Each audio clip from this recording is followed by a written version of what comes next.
जेव्हा जेव्हा मी तलाठी ऑफिसला जातो तर तिथे भलेही मोठी रांग असते, लोक बसलेले असतात. अरे मला सातबारा कधी मिळणार, मला माझा नकाशा कधी मिळणार, अरे फेरफार कधी मिळतो लो, किंवा आठ कधी मिळतो लो, अरे आठ वरून मला सातबारा काढून द्या. म्हणजे दुनियाभरची तिथे गर्दी असते. तिकडे जी सिस्टीम असते तर सिस्टीम कधी चालते कधी नाही चालत, कधी कधी तिकडचं इंटरनेट डाऊन असतं, त्याच्यामुळे ती माणसं बसून असतात, कधी लाईटच जाते.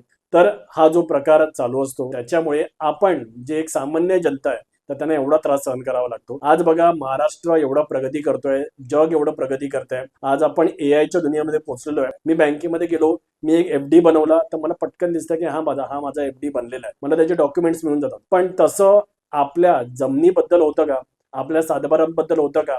एखादी जागा नावून घ्यायला हा एवढा त्रास होतो, तो हा एवढा त्रास सामान्य जनतेला का झाला पाहिजे? कारण बघा स्टॉक मध्ये, म्युच्युअल फंड मध्ये श्रीमंत लोक इन्व्हेस्ट करतात, पण गरीब लोक आहेत आज पण त्यांच्यासाठी महत्वाची काय आहे तर जमीन आहे. आणि ही जी जमीन जेव्हा ते स्वतःच्या नावावरती करायला जातात तेव्हा त्यांना अक्षरशः नाडलं जातं. पण याच्यामध्ये महाराष्ट्र गव्हर्नमेंटने आता खरोखर फोकस केला पाहिजे की ईज ऑफ कस्टमर कशा प्रकारे झालं पाहिजे. म्हणजे जर तुमच्या फॅमिलीमध्ये कोणाची डेथ होते तर बाबा आईचं आणि त्यांच्या मुलाची नावं कशी त्या सातबाऱ्यावरती लागतील, आणि त्याच्यासाठी त्यांना जरुरी नाहीये त्या तलाठ्याच्या ऑफिसमध्ये हेलपाटे घालणं. त्यांनी एक डेथ सर्टिफिकेट बनवलं, त्यांनी एक अफिडेव्हिट बनवलं आणि ते त्यांनी ऑनलाईन अपडेट केलं. समोरच्या व्यक्तीने ते चेक केलं ते बरोबर आहे की नाहीये.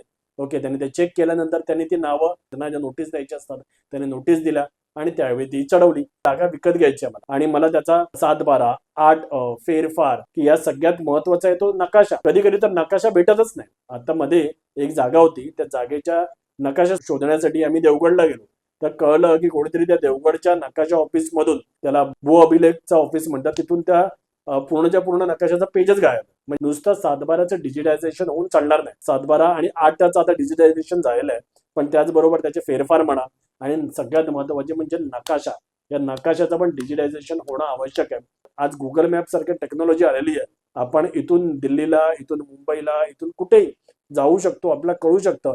तर तसंच आपण एक नवीन मॅप पण क्रिएट करू शकतो ना, ज्याच्यामध्ये सातबाऱ्यानुसार बरोबर त्या मॅपवरती गेलं, तुम्ही जेवढं झूम इन कराल तेव्हा तुम्हाला दिसायला लागेल की बाबा सातबारा आणि सातबाऱ्यावरती त्याचा नकाशा कुठे आहे. तुम्ही जर ते फाइंड आउट केलं तर तुम्हाला कळेल की अरे बाबा हा आहे माझी जमीन आहे. म्हणजे त्या व्यक्तीला कोण जाईल, साध्यातल्या साधा ज्या व्यक्तीला चांगलं एज्युकेशन नाहीये तर त्याला पण या बेसिक गोष्टी कळायला लागतील, किंवा त्याच्या आजूबाजूच्या व्यक्ती.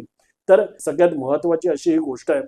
तर त्याच्यामुळे एवढा त्रास वाचेल लोकांचा, सरकारचा, गव्हर्नमेंट एम्प्लॉईजचा,